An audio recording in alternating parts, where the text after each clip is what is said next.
Hello, everyone. This is Tasha, and you're having conversations with Miss Reed. Sorry about that. Let me turn it up some. So, okay, tonight is episode 2. I'm sorry, season 2, episode 3-5 for P-Valley. I'm sorry that I haven't been doing these on a consistent basis. It's because when I upload from Podbean to YouTube, they only allow every 7 days for automatic upload. So it's causing me to be so behind and trying to keep up. So I'm going to try to combine all of these episodes in one so that I can get back on track and be able to do them every week to upload. So anyways, we start off with, this is episode 3, and it's called A Dirty Dozen. So we start off with roulette inside a Paradise room, and she has a client in there and she's dancing for her. And I couldn't remember on the first season, it was a rule that you're not supposed to get naked. But this girl, she just breaks all kinds of rules. So she's been naked up in there and stuff. And so, he keep insisting that she take off the mask because he wants to see her face. He wants to see her lips. And she like, nigga, with all these lips in your face right now, you talking about her vagina, you still want to see more? And so he like, yeah. So then she like, okay, what's it to you? How much you willing to pay for it? So he drop a stack down, and she go ahead and take that and bend over to him, have him take the mask off her. He does that. And then just like a typical nigga, he was like, oh, you got them dick sucking lips. And so she like, okay, yeah. And so he was like, how about some sloppy toppy, which is head people? And she was like, no. Uncle Clifford has a rule about that. And, you can't hoe in here. Because if you do, you can go find the dough. So, of course, money talks. So she's like, yo, how much you willing to pay? So he give her another wad of money and pull his dick out, and she commits to sucking it. So from there we flip on over to excuse me, y'all.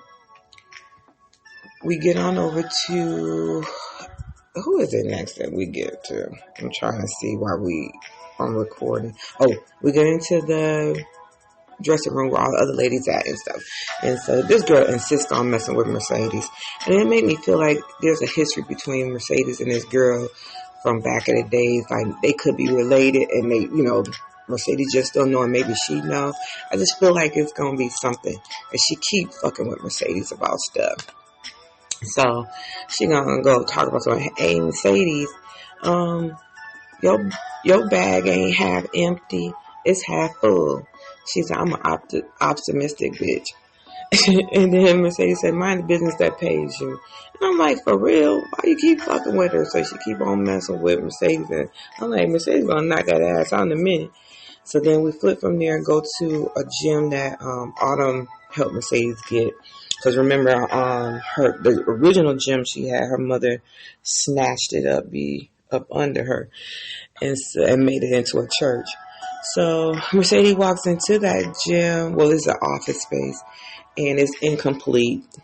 And it's probably because during the pandemic, when it first happened, a lot of parents had to leave their jobs to take care of their kids and stuff, because kids was being schooled at home. They couldn't be in school.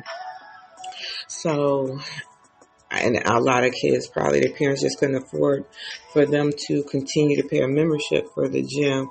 So that's why she just haven't gotten everything done on it. So she calls on Coach, and that was like a regular client she had.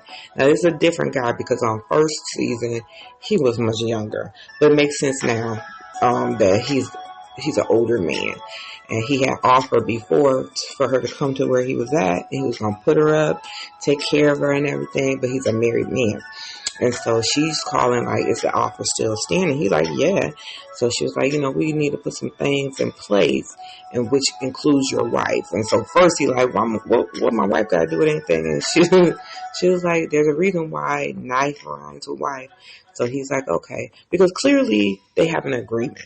So the wife ain't never had no problem with, I guess, anybody else he messing around with. It just must be an open relationship. She just needs to know.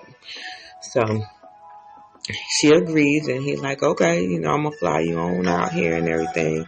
Then we flip on over to Terica, which is Mercedes' daughter, and she rolls up on the church that Patrice Woodbine is having, where she's giving out food boxes and stuff to people. So when she pulled up, she asked the lady that come to her for 2 boxes, and the lady's like, no, you can only get 1.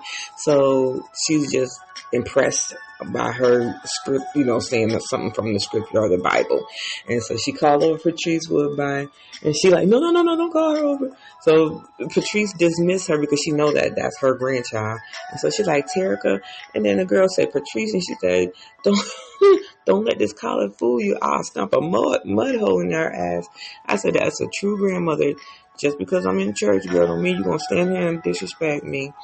And so she's like, where your mama? And then she was like, which one? And she was like, the one that raised you. And she was like, oh, Shell sleep.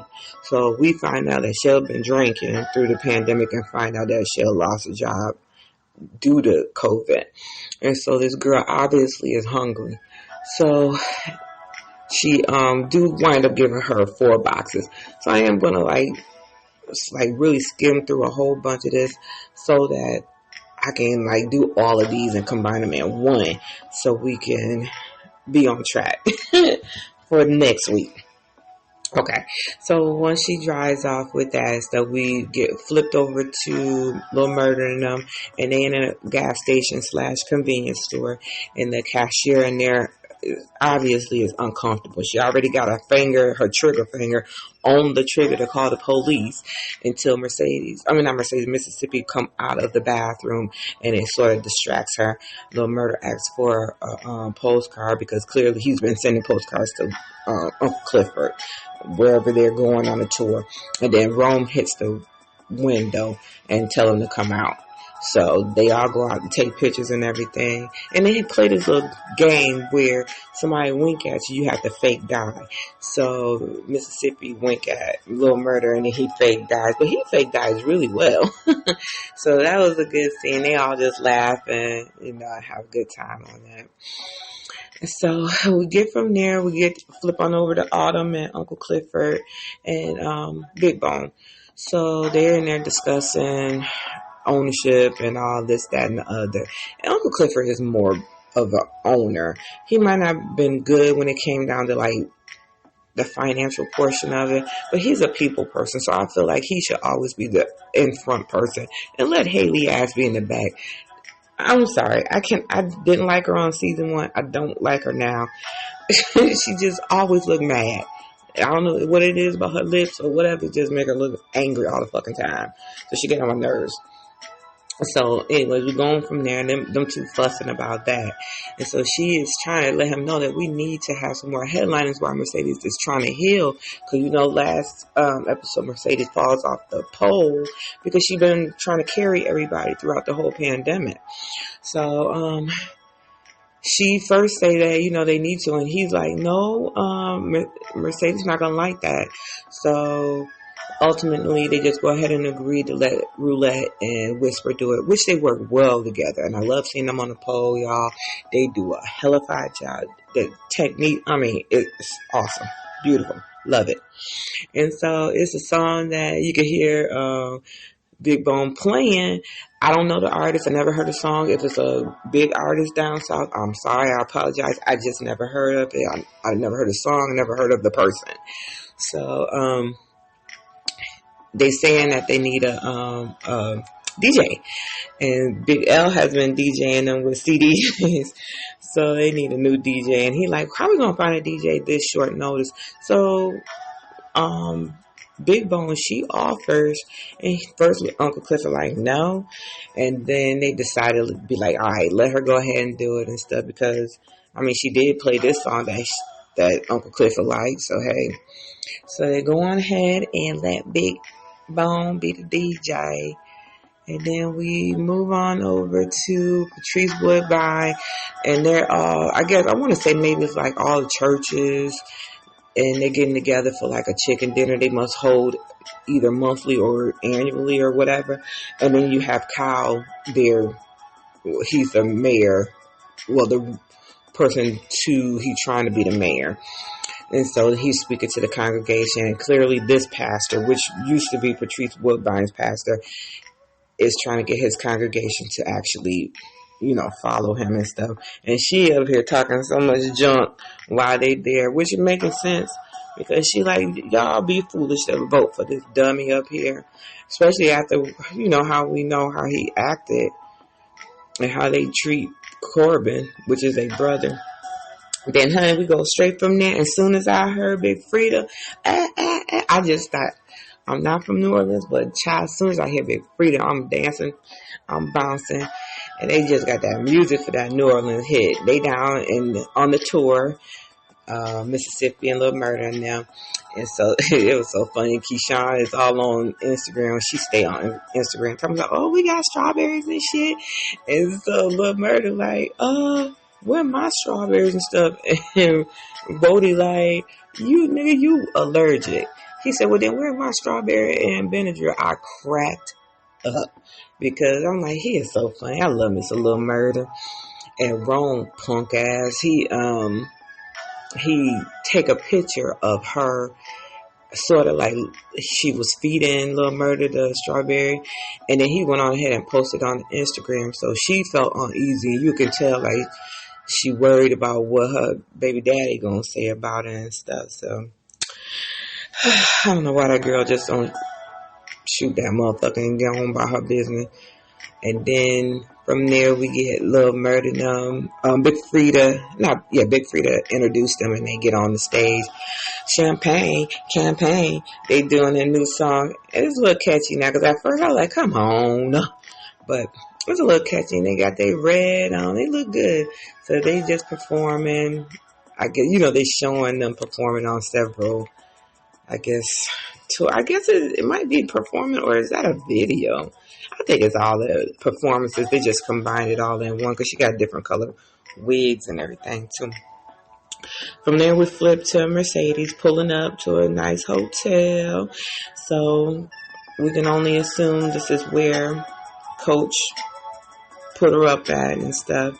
And then she's doing the I hated that, the COVID testing where they put the damn Q-tip all the way to your brain through your nose, and she do that, and then Terica call her, and then she just like, well, I'll talk to you later, Terica. I'm about to work. She said, I'll talk to you later with an S on the end. Laters. And so she go inside the house. It was into the condo and stuff. It's beautiful. And she take pictures and she got some champagne there. And a woman come down with white on, which we already know that must be Coach's wife. And she first is dismissive towards Mercedes. And Mercedes, trying to tell her, like, this place is beautiful with an R, y'all. And then she said, beautiful? And I was like, okay, you don't have to be snotty. You don't want, this is what your husband do. Why are you being rude? Or whatever. At least Mercedes want to meet you and show you some kind of respect, because clearly you okay with the situation, so why be rude? You didn't have to even show up. Fuck it.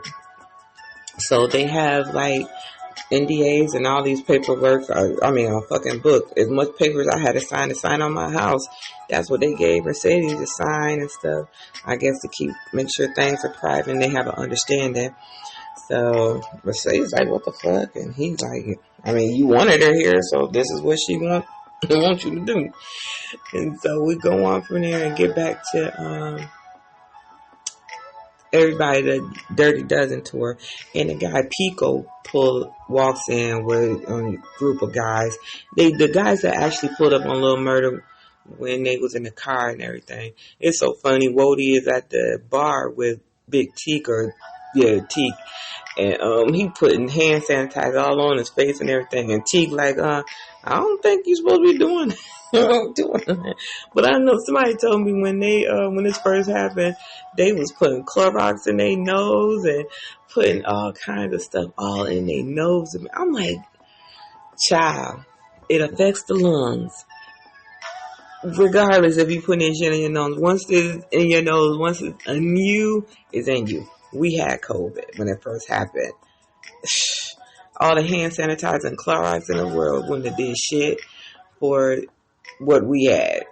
And you just had to let it go through your system and woo, I wouldn't even wish that on my worst enemy. Because that was some horrible shit. So, okay, back to them. The guys are all talking and everything. And, you could tell people got bad attitude. I can't stand them. And he mad because he got his ass whooped. And so I feel like he going to put Little Murder business out there. Because he talking about some tales of the hood or whatever. And that's going to be some shit.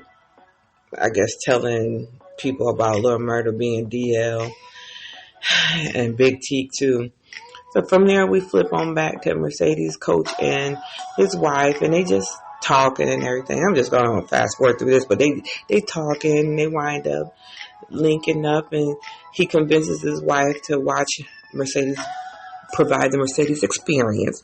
At first she was hesitant, but then you can't help but really like to see Mercedes or any of these women on the pole. They are very good at what they do, and the athleticism is amazing. I'm like, there's no way my ass would be on there. I don't give a damn. In my younger years or not, I don't think I could have ever. So the women wind up, talking a little bit before they got started, and you can see that Mercedes is breaking down a little bit of walls for her and Farrah. That's the coach's wife's name. And so Mercedes get to doing what she doing. Hell, you turn around, the damn wife ain't got no damn shirt or bra on no more. So I said, well, goddamn. I guess she said, okay, you know what? This might be something. And then from there, we get on over to, they get interrupted a couple of times on her phone. And what's his name? I forgot that cop name that arrested Mercedes before, but he calls Mercedes to let her know that they pulled Terica over. And she like, Terica ain't got no damn car. She was like, well, yeah, the owner is in the car, and that's where Shell is in the car, but she's drunk as a skunk in the back seat. And so you see Mercedes just like hang up the phone and run out. So then we get on back over to the tour, and then we have, people taking pictures and trying to, talk to Mississippi and Little Murder and them. And then this girl, she walks up and she got a stank attitude. I don't even know what this part was for. Was she supposed to be a distraction or not? But she came in with an attitude. Pico called her a bitch. T tried to take up for her, and then they start shooting. A big old fight happens, and then they wind up shooting in there. But then, everybody started running and stuff. At first I thought Big T got shot, but it's just blood from, I guess, when they was fighting and everything. And so Mississippi jumped in the car to drive, and when she pulled off, after they get Lil Teak in the car, they pull off, this girl was on the ground and she lose her shoe as they try to drive off. I was cracking up. I said, now that's how it be, because people just shoot. That's how innocent bystanders get shot and shit, because he was just shooting blindly. And so the girls at the strip club, they see that, because she was live, and so they see all the hot mess and talk about how everywhere she goes, always some drama. And then we get on to Roulette and Whisper in the female bathroom and stuff, in the ladies' room, and Roulette looked down and see that her cycle had came on, and Whisper gives her a tampon and stuff, and they just get to talking and everything. And Whisper, I don't know. So I can't wait to see her backstory too, because something about her, she's like, I would say maybe energy driven or spiritual or whatever. She believes in like a higher power, and she reads, reads palms or whatever. She do that. She could do readings, but she also provides some cocaine, and they both sniff it and stuff. And they commence to get out there and shoot. You got Uncle Clifford coming out. I said, Uncle Clifford on the pole, even though we know that's not Uncle Clifford really on the pole. But anyway, the person that was playing Uncle Clifford on the pole was fucking working that pole too. And then the two ladies get on out and do their thing. And then you see Big L, the guy pull up in the truck, which was Gidget's boyfriend on season 1. He pulls up, because them two had some backdoor business going on where Big L was holding on to some pills and stuff for him while he was transporting it. And he jumped out the truck and hugged Big L because he crying since he mad that Gidget ain't paying him no attention no more. I guess she's mad at him because he says that he killed her mother because he wound up giving them, I guess, coronavirus, and she must have died from it. So she can't forgive him right now. So he's so hurt and distraught. And then we flip on back to Roulette and Whisper on the pole dancing, and Roulette again breaking the rules and taking her top off, and that pisses Uncle Clifford off. And then they run in the bag like, "I'm sorry, Uncle Clifford, sorry." But them girls on the pole, and they do their thing. We flip back to Big L talking to the guy, and then the girls run back there, and then, Roulette and him do a little talking. They got a little chemistry and stuff. And she take a damn pocket knife and talking about something. He got something in his teeth. And I'm like, well, you ain't going to be using that to get it out of my damn teeth. I don't even know what the hell that thing was at. I'm like, girl, boy, you allowing that? Then we flip on over to Mercedes at Shell Num house, and she drowning Shell, waterboarding her because she drunk and she trying to wake her up. But she's saying some rude and mean things about, I guess, the baby daddy, which was Shell's husband, and which was wind up, I guess, messing around with Mercedes when she was 15. And that's how she had Terica and stuff. And then it comes out that Shell said that the husband said on his dying bed, on his deathbed, not to allow Mercedes to get the baby anymore, get the child, take care of the child. And that's why Mercedes wasn't able to get her daughter. But meanwhile, Terica is out in the hallway listening to all of this. And that's hurtful and stuff. And child, we get back to the damn strip club. What's her name? Big Bone. She don't know how to keep her ass off the out from dancing and bouncing her ass up and down the stuff. And then you see another dancer in the room, and a guy asking for her to be topped off, doing what Roulette was doing. So it's like, no, we don't do that. I don't know what you're talking about. So I'm like, okay, now you giving that Pink a bad name, and you putting some heat on them right now. So you're gonna have to stop doing that. And so we flip to Uncle Clifford and Autumn talking because they get a text from Andre and Corbin offering to buy the Pink for $1 million. And Autumn like, nigga, that's not even a tip. So whatever. And so at this point, that's when Andre said that he gonna run for mayor. And Corbin like, shit, I'll be stupid enough to pay for it. So we flip back over to Little Murder Nun, and they at the hotel. He got a trail of girls running behind him and stuff, and Keyshawn come out to try to save him and kiss him and everything. He was like, God, girl, you get sloppy as fuck. That's one thing I dislike is a sloppy kissing nigga.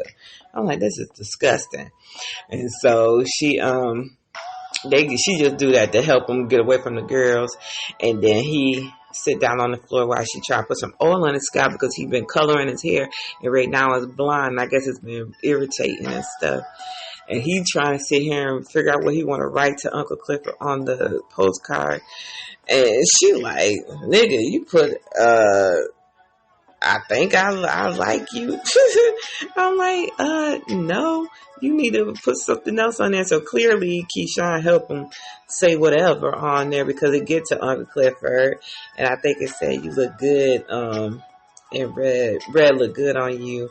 And I think that's softening her up and stuff. And then you get Big T come knocking on the door, asking for him to go to the store with him. And I'm like, what the hell? You can't go to the store by yourself? Nigga, I mean, maybe he don't have no money, and that's why he want Little Murder to go with him. I just didn't get that part. But anyways, they come back, and they sitting on the stairs of the hotel. But before that, we flip over to Mercedes and Terica. And Terica talked to her about what she heard and stuff, and Mercedes is in there making making a sandwich for her and everything. And Terica is having a moment trying to find out why you never came back for me. And she was like, I was young. I had to listen to what my mother said. And your father, I mean, he was taking care of you. And she was, angry, like, well, you wasn't always young. You got older, so why didn't you come back for me and stuff? And so that's heartbreaking. Then we get on back to Little Murder and Teak talking, and they explain, I guess, their situation that was in jail, and somebody attacked Little Murder while they was in there, and how Teak, was there to help, and I guess they wind up killing the dude and stuff, and they put Little Teak inside, Big Teak in confinement after that, and that could, because he does have some problems. But that can mess with your psyche and stuff. And so then we flip on back to Patrice Woodbine and her church and stuff. And because of her talking reckless at the pastor's chicken dinner, they wind up finding some reason because she's not following protocol with COVID and stuff. And they wind up trying to shut her down. So, she ain't going down without a fight. And I said, I did not like Patrice Woodbine from what she did to Mercedes, but I like that she know how to stand on her own 2 feet. And I can't wait. And she's like, you ain't finna take this bitch down for nothing. And then we get on to see Uncle Clifford. They got the postcard and say, red look good on you. So, and you can see all the other postcards all over his mirror and stuff. But obviously this one was a little more, because I think Keyshawn helped with that. And then we flip on over to Roulette getting out of the car with somebody. And then Big L and Homeboy back there doing the, transferring the drugs. And she winked at him. So I'm like, okay, this winking means something, because they play a game with the winking and then somebody fake die. She winked at Big L and the guy, and she had this guy at the car with, I want to say maybe it could have been a John or whatever, because clearly she is doing some things for extra money. So we just didn't see who it is. She got the car and she was like, hit me up if you want to, you want to get on this ride again, player. And that's the end of episode 3. And then now we're going to move on over to episode 4, which is called DEMETHRIUS. And then we start off with the lady. Remember the lady that was in season 1, and she had, I guess, came into some money from her divorce, and she was trying to spend all the money up inside the bank and stuff. So we see her in the strip club, and she doing the gas. I wonder how much money this woman wound up getting, cause I thought she had spent all the money on the first one, but she in here dancing, popping it, doing whatever the girls on the pole doing. She throwing that money out and everything. They doing a thing on the pole. She throwing it up. She got her mask on and stuff, and she in a private dance room with a girl, and a fucking girl sneeze on her, and I think she didn't have her mask. Did she take her mask off? No, she kept her mask on. Oh no, the girl take her mask off her, and then she had 2 masks on. The girl took off one, then she took off the other one while she throwing these ones on the girl, and the girl sneezed in her face. Woo! I would have lost my fucking mind, because we already know what that shit. Come to find out, she turned out to be like a health inspector, and that's when she shut the damn paint down because of this. I said, oh God, this is all we need. So she shut it down, and she gave them a list of things that they're gonna have to fix in order to get back in compliance and stuff.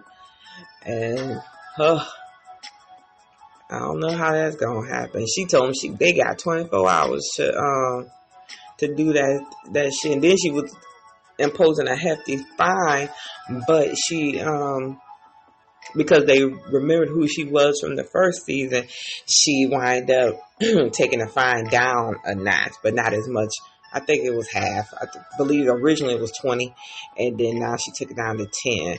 And so the girls in the locker room, and they going, talking shit with each other, and that's roulette with one of the other dancers, and she's saying like, yeah, but you out here sucking niggas off, and that's why they looking for everybody to do that. And so then roulette punch her, and they get the fighting in there and stuff.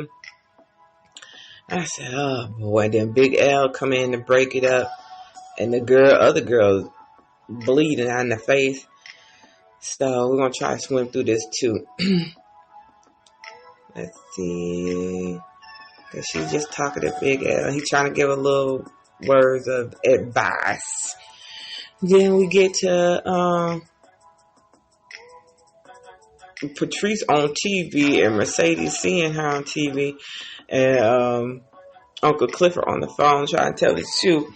Come on out so to support Patrice Woodbine. So I think because they trying to keep the casino from coming in, and I think that's why he's saying like she gonna save us if we can get that to happen.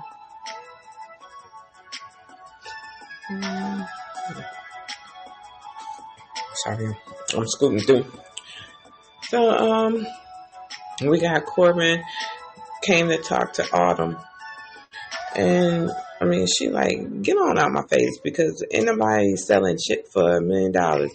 And then Andre get back home, and he's trying to surprise, but I'm like, God dang, she was that much in the throes and stuff that she didn't hear him. He calling her name and everything, and he come upstairs. Shit, she down here sucking her co-worker dick in their bedroom. I said, come on, people. Do y'all not understand that you have a spouse? If you're going to be doing some reckless shit like this, get a room. Go somewhere somebody can catch you. If you're going to be doing stuff like this, I don't condone you doing it, but if you are, take your ass somewhere else. The man got a key to his own fucking house, and he can come and show up at any time. I've never understood that. And then had the nerve to be upset to myself, Andre, you wear your mask. He like, bitch, wear your fucking mask. You wasn't worried about no mask when you had that nigga dick in your mouth. I was like, the fuck? Just crazy. I'm glad. You know what? It's time to move on. Let's go about our business. Okay, so let's see. I'm hungry, y'all. So then we have flip back over to Mercedes. She back at the condo that the coach has set up for her, and she walk in with a nice long a leather jacket, a nice long jacket dress or whatever, and she take that off and she have lingerie on under it. But then it turns out his wife is in the actual place, but she is the one that invited Mercedes there and had her under the impression that the coach wanted her there, but the wife actually wanted her there. So I'm like, okay, the wife is starting to feel Mercedes. So Mercedes is on the pole and stuff and trying to show her, how to get on the pole. And she said, you don't have to be all athletic to do it. You just need to have skin. And hell, which we all got. And we get back to the paint, because remember, it's shut down. So now they hired some people to come help to try to get them back into compliance within the 24 hours and stuff.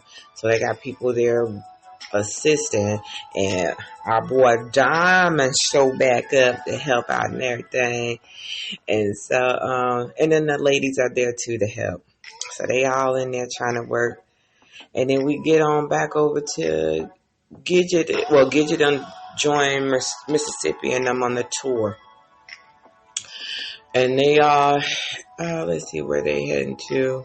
Oh, they were talking, and then they hear, first they was listening to the radio, and Big T, that's his name. Yeah. Big T having a problem because they changed the station because it was like a news report on there about a guy, another black man, and a guy shot and everything. He was upset that they changed it, so he having some kind of reaction back there. He is really unstable, and so Gidget had changed the station, and they heard DJ Never Scared on the radio. So then they wind up calling him and stuff, and you know, they're like, okay, DJ Never Scared, we hear you on the radio. So we do find, not on this episode, but you know, I had read that Meg Thee Stallion was going to be on the show, and so that is I think that's the artist that DJ Never Scared is working with. And Lord, Big T back there flipping out. Child, that boy got some problems. So then we flip on back to Mercedes up there on the pole showing the wife how to, I want to say windmill, because then she trying to pop it and dropping it or whatever. And Mercedes was like, okay, we gonna work with it. Then we skip on back to Pink. Everybody working at the Pink trying to get things together. We got Grandma in there, played by Loretta Devine. She's so funny. And Diamond walking inside the Paradise Room. And he another person that work off of energy. So he's in that Paradise Room. And you could feel, I guess, he's feeling, you know, Montavious, that was his name, Montavious' spirit in there. And he can see, you know, I guess like see him or it's weird, but I know these things happen, especially with people that's really in tune with that, have like that third eye. And so it's weird. So okay, the ladies all in there and they eating and everything, and they're watching the news, and they see Patrice Woodbine up there talking and, you know, going on and saying how they're trying to shut her out and stuff. But then you could tell, like, Roulette is really, I don't know if it's her connection to Patrice or whatever happened to her brother, but there is a story here, and we're going to see, like, what this whole big story is. And it made me feel like she is related to Patrice, or she got something going on with Patrice from back in the day. And so, okay, we get on from there, and I think the lady should come. Oh, and then the guy, Gidget's, I'm going to have to find out what his name is. Gidget's boyfriend or ex-boyfriend go in there and talk to Roulette and stuff, and this is where she tell him, she's crying, telling him about her brother getting shot and stuff. And then we see Diamond talking to Big L outside. Both these men are some fine men. And then there's a curfew that was imposed on Mississippi during, you know, COVID and all this stuff. And then Big Bone is on her motorcycle, and her and Diamond get to talking. These two are in a relationship in real life, so it was good to see how they interacted with each other on screen and how the chemistry is and stuff. So she told him, you know, come on, ride with me, baby. So he get on the bike. She throw him a helmet and get on the bike together. Then we flip on back to Mercedes back at the room and stuff. And her and Coach's wife done got it on. So she done woke up. I don't know what this supposed to be. And so they play the winking game again. And this time, well, Lil Murder is the one that dies. I thought it was supposed to have been Wody. Oh, I think it was Wody. And so what's the name? They changed the channel on the TV in there, and that sets off Big T. So him and Rome get to having words, and it upsets Mississippi because they get crazy, and then Gidget gets involved with them and yelling and stuff too. So I'm like, golly, I don't know. It's just crazy.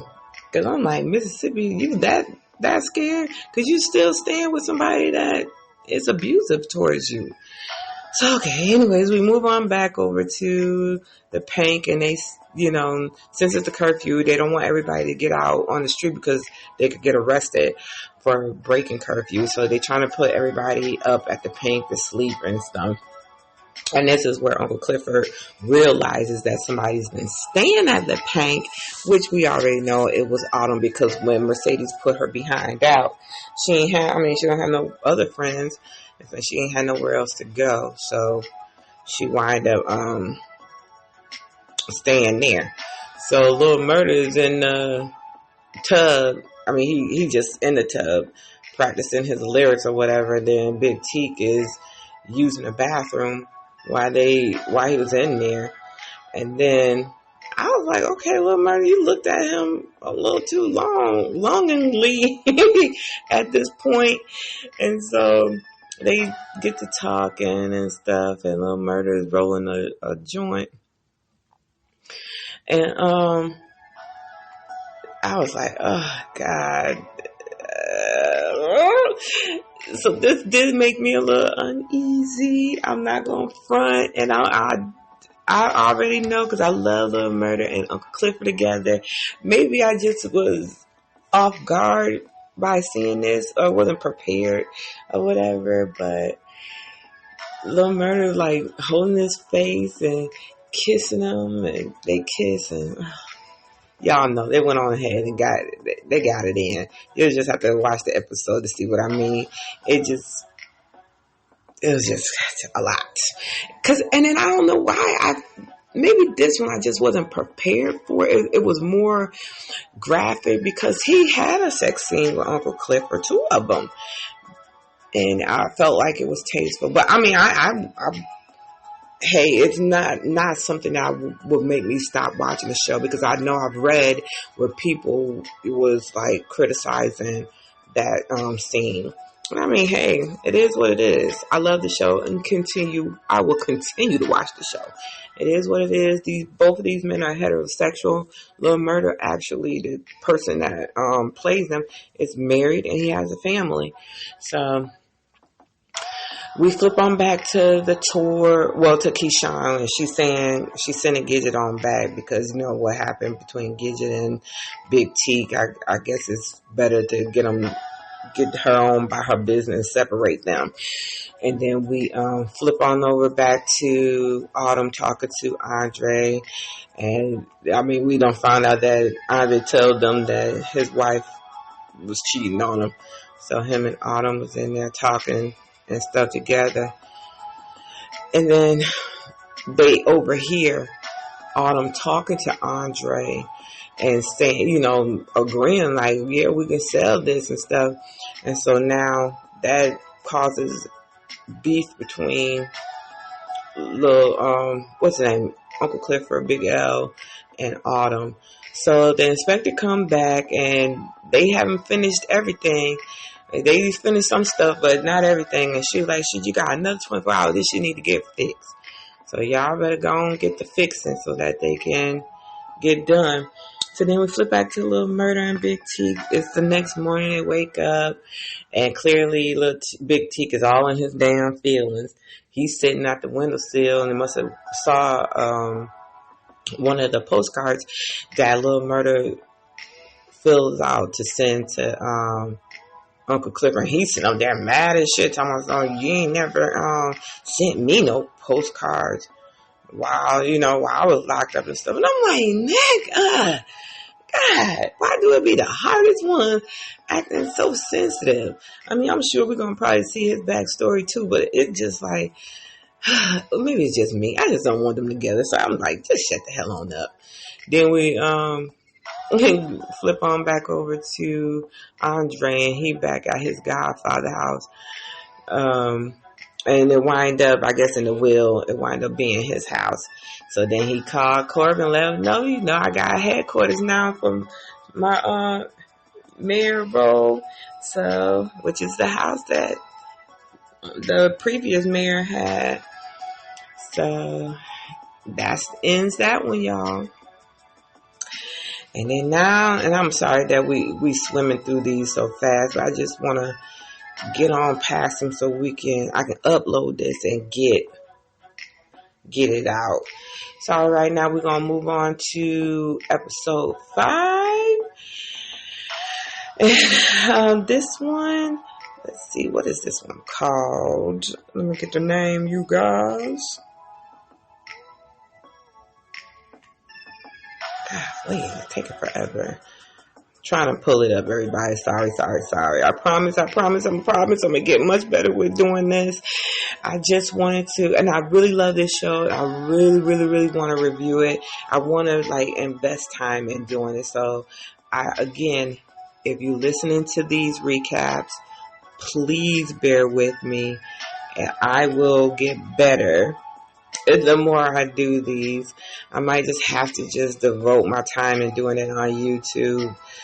And this is the only reason why I'm rushing and combining them together so that I can get it all uploaded, so that I will be back on track for the next episode and get it uploaded to everyone.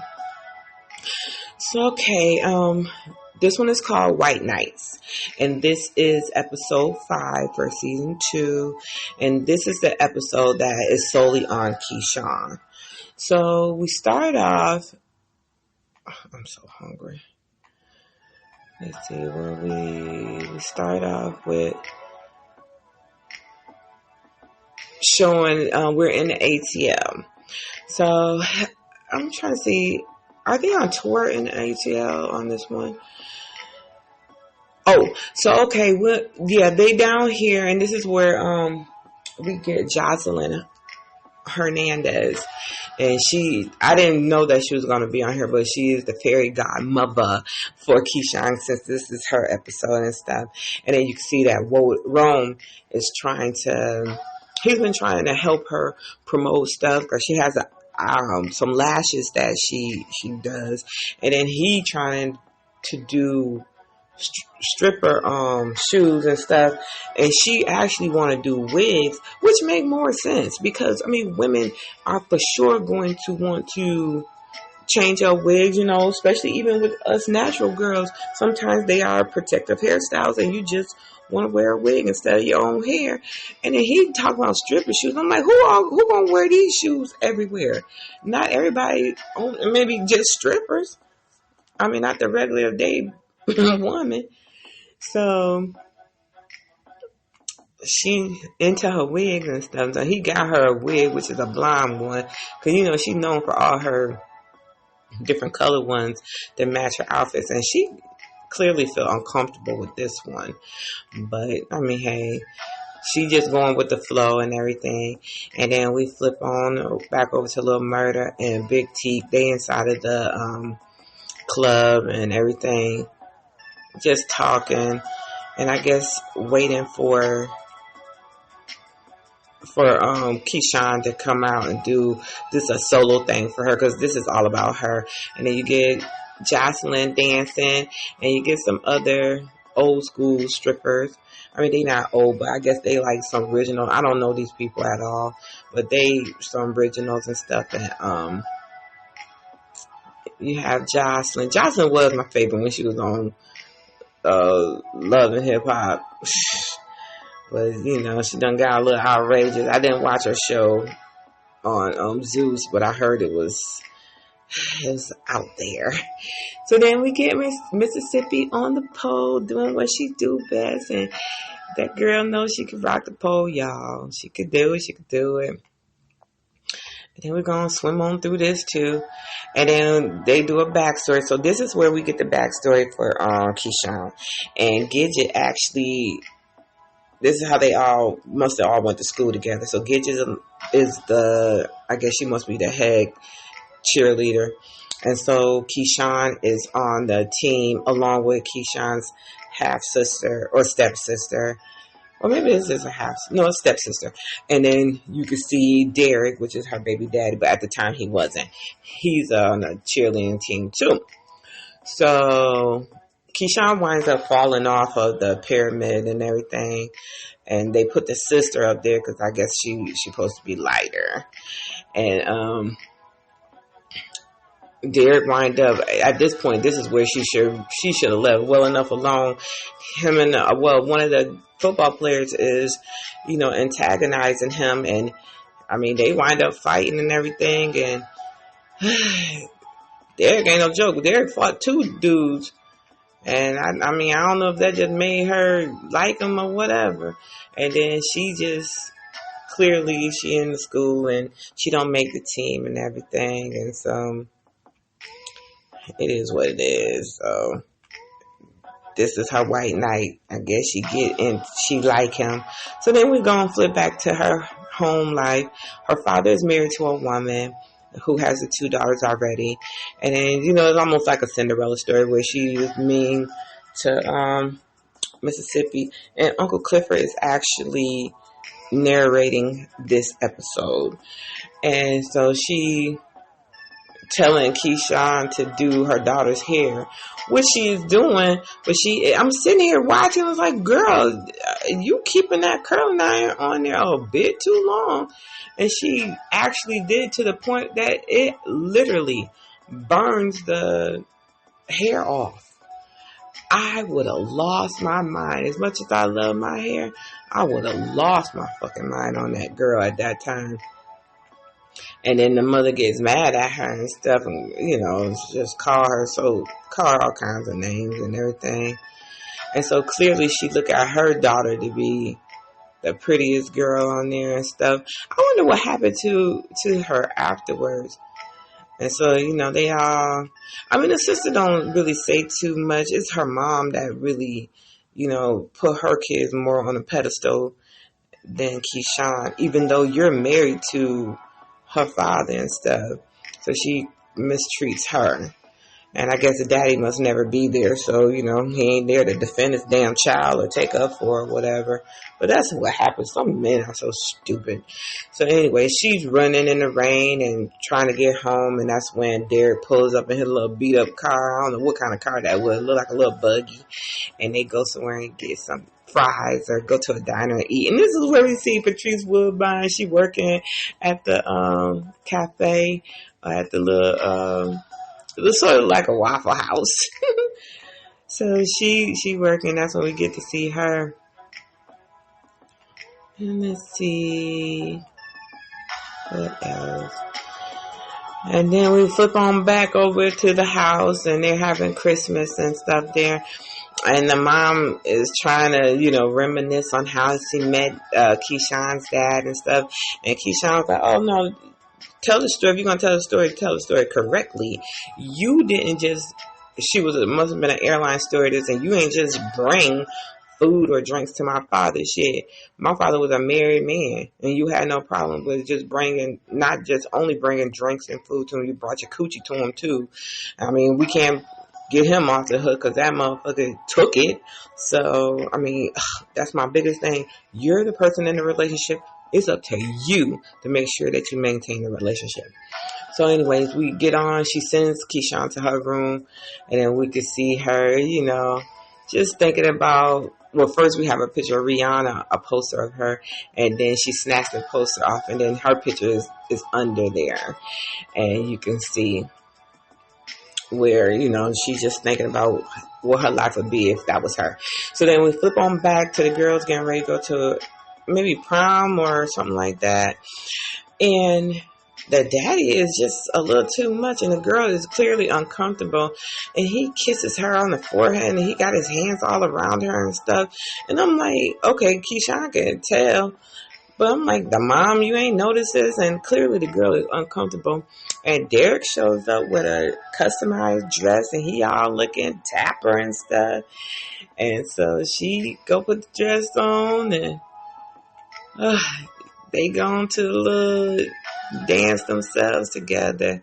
And I mean, Keyshawn looks very pretty. And so, people hating on them, like most people do. They wind up linking up and doing the do. And so, I guess on that night, that's when Keyshawn wind up getting pregnant. She said, get herself pregnant. Then we flash on back to current time, and they in the hotel, and they all sitting around laughing and talking and stuff. And them two beefing, Big Teak and Little Murder beefing, so they peeping the game like to each other, like them two niggas fucking, and they both thinking like the same thing, like yeah. And this is where Rome talk reckless like he normally do. And then Wody do talk to her and let her know that, he like her hair natural, that blonde hair didn't fit her. And so then we flip on back over to Keyshawn. She's a pregnant Keyshawn now with Derek. And he's saying, he's mad, saying that she trapped him. I'm like, what? Dumb dudes. So his parents must have obviously come from money, and they must have disowned him when he got her pregnant. And so we have Wody, what's his name? Rome calling Keyshawn because she's supposed to be getting ready to perform. Call her to his room and try to tell her like, oh yeah, the platform shoe is, it's a big move now. We gonna get you to do that and stuff. And she like, no, that ain't gonna work. But and then he's standing there and she getting dressed and getting ready to go. And he's standing there trying to record her. And he got a robe on with nothing under there. And he just letting it all hang out. And she like, oh, Rome, put your clothes on and stuff. So, of course, he trying to be aggressive to her. I guess thinking that because he's doing all this work for her that she needs to pay him back in the form of sex. So he tried. And then she kicks him between his legs, and that's how she running out of there with them damn heels on. But she run out of the heels and run to Wody's room. We flip back over to back in the daytime where she's pregnant and she done got into it with Derek and trying to go back home, but she can't go back home. And the stepmom is like, no, you made your bed, you need to lie in it. So she in the room with Wody and telling him, what happened and everything. And then letting them know that Wody has a video of Little Murder and Big T. I think it's Little Murder, Big T. So he's like, don't worry about it. Let me handle this. Then we flip back to her back in the days, and she go back home to Derek and stuff. And just like any other situation that's a person in an abusive relationship, you go back and he's like, I'm sorry, I promise I'll never do this again, and all that. Then we get to present day. So because of what happened with Wody, she goes back home early, and the older child they have is on, crying and stuff, and she's like, what's wrong? And so, she touching him, and he is having a problem with his arm. So of course Derek is irritated. So clearly he now taking out his frustration on the kids, and since she wasn't there, so she takes him to the doctor.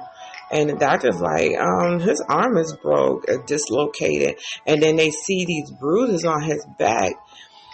And that's when she realizes, like, this motherfucker here is beating my child. And she come back home and she tell him, like, you can put your hands on me, but you will not be hitting my kids and stuff. And then they